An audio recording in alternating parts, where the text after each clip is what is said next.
2019년에 가장 많이 회자된 이야기는 한국의 기술력이 지금까지 안 해서 그렇지 어떤 자극이 오거나 동기부여만 된다면 충분히 개발 가능한 영역이 많다는 것으로 할 수 있다는 자신감을 주었다는 것입니다. 해보니까 되더라. 한국은 생각보다 많은 것을 이미 가지고 있더라는 것이 업계의 의견입니다.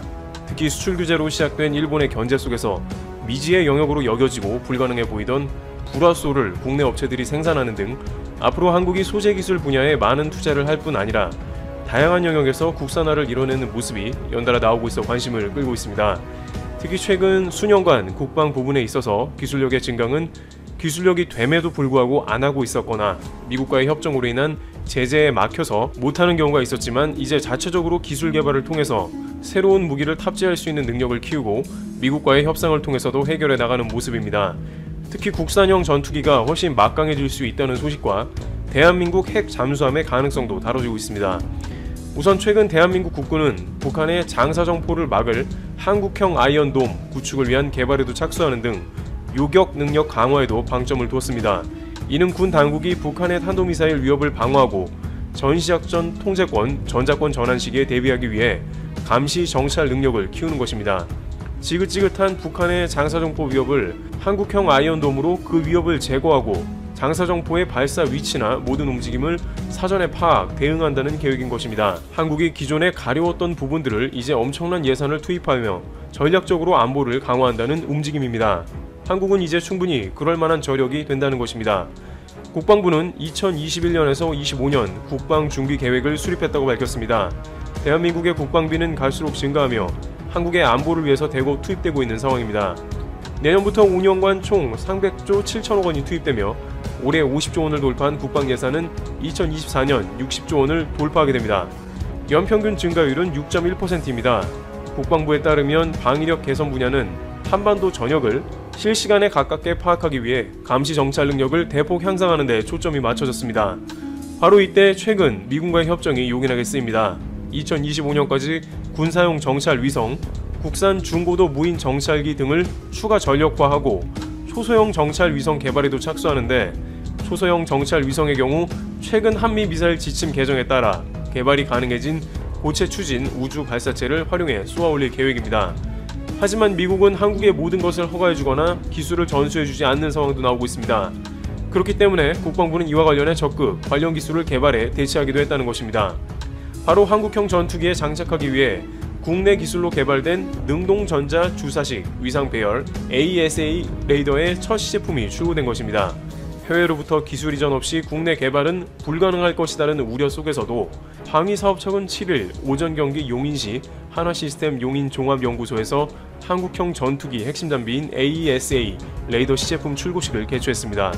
AESA 레이더 시제품은 한국항공우주산업이 내년 상반기에 출고할 한국형 전투기 시제 1호기에 탑재돼 지상 비행시험 등을 거치게 됩니다.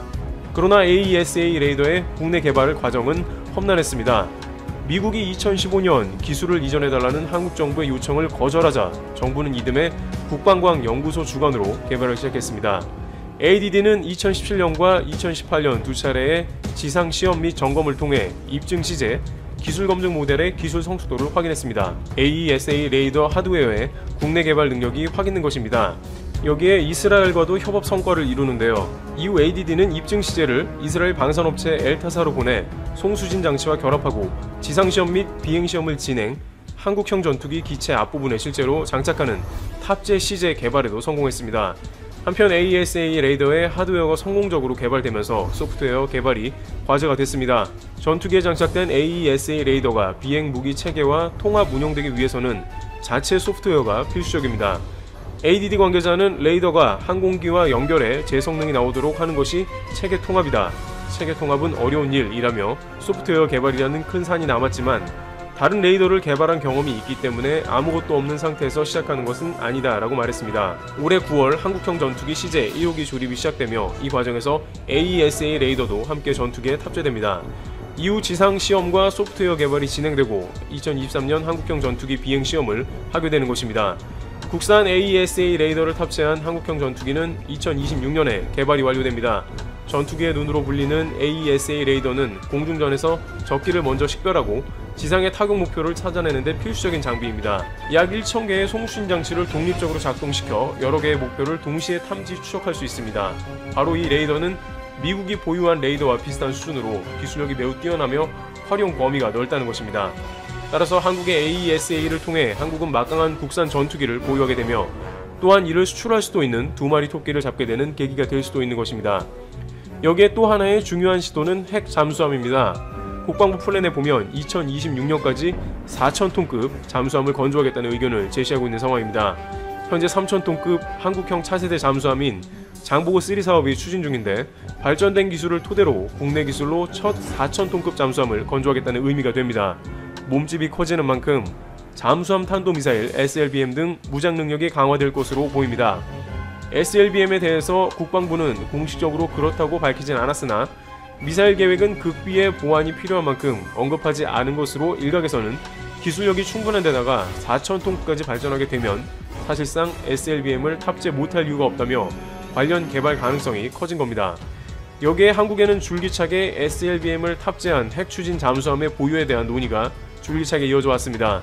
다만 한국에서 자체적으로 이를 진행하지 못하는 것은 미국과의 원자력 협정이 걸려있기 때문으로 이를 해결한다면 한국의 기술은 단번에 핵잠을 보유하는 단계로 진입해 군사 대국의 길로 가게 되는 것입니다. 사실상 한국의 잠수함 능력은 이미 증명된 바 있습니다. 온라인상의 네티즌이 공유 중인 한국 잠수함은 민폐라는 글을 보면 한국의 박위함, 이종무함, 장보고함 등이 가상훈련에서 미국의 핵 잠수함 등을 격침했다는 내용으로 이미 관련 분야에서는 유명한 사실이며 한국의 해군력이 이렇게 강했나 하는 의문을 던진 일화였다고 합니다. 조선업으로 오랫동안 해당 사업에서 수출도 해오며 근육을 다져온 한국이 못할 리가 없다는 것이죠. 속도가 느린 디젤 잠수함으로 속도가 3-4배 빠른 핵잠마저 격침시킬 수 있을 정도로 잘 만들어낸다면 핵추진 잠수함만 장착하게 되는 순간 해군력은 단번에 일본을 압도하게 된다는 의견도 나오고 있습니다.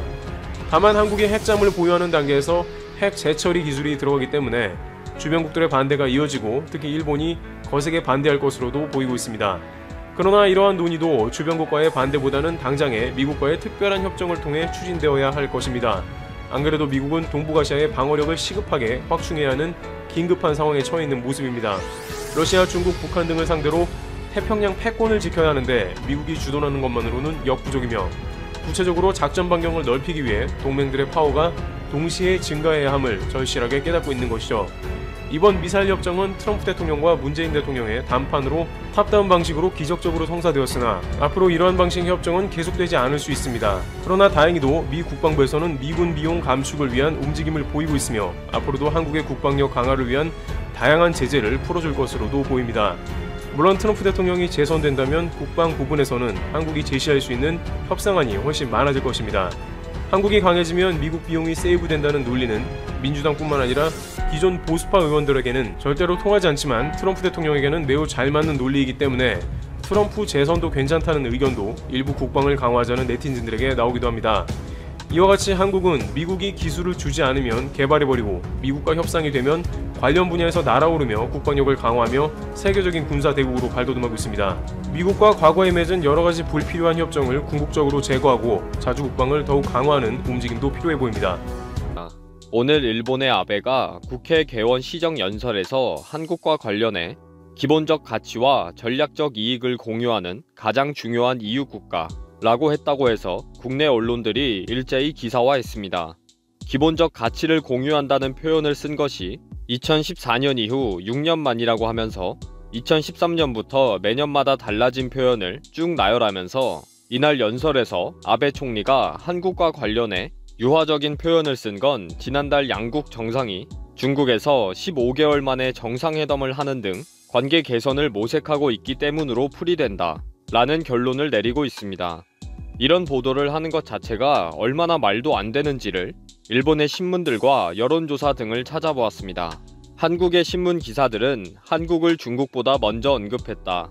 올해 연설에서 한국을 배려한 모양새다.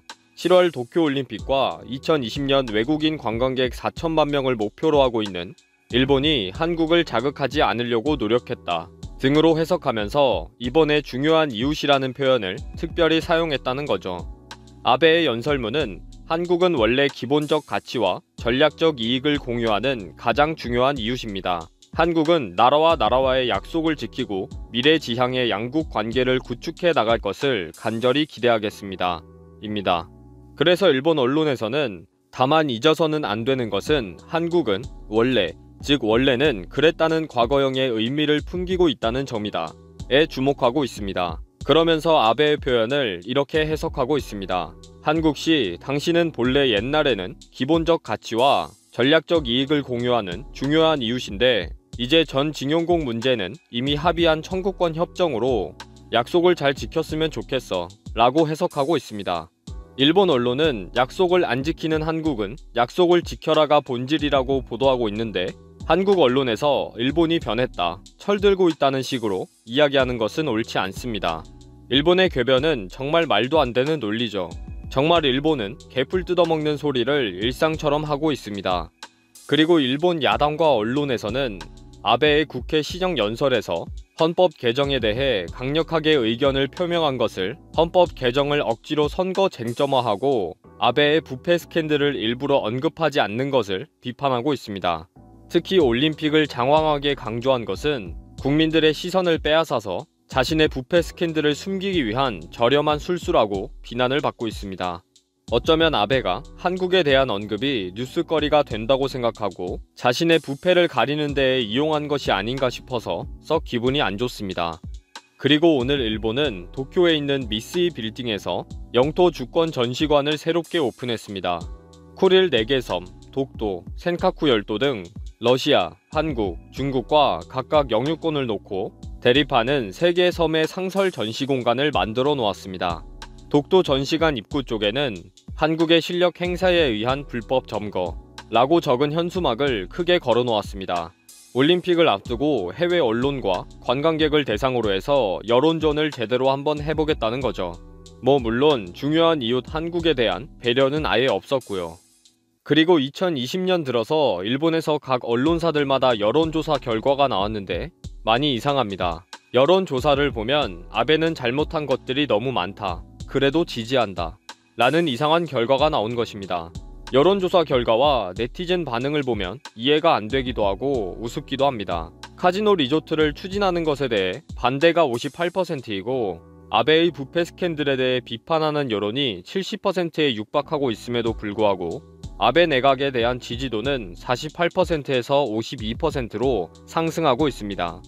아베의 부패는 범죄이지만 아베는 지지한다는 거죠. 결국 이러한 여론조사를 보면 아베의 도발적이고 이중적인 정치 행태에 대해 일본 국민들이 공범이고 지지자들이라는 것입니다. 평화를 사랑한다면서 자위되는 전쟁을 할 수 있어야 한다는 말도 안 되는 논리가 강력한 지지를 받고 있는 상황입니다. 아베가 오늘 한국에 대해 언급했다고 해서 특별한 변화가 있는 것처럼 대서특비라는 것이 못마땅해서 영상을 만들어 봤습니다.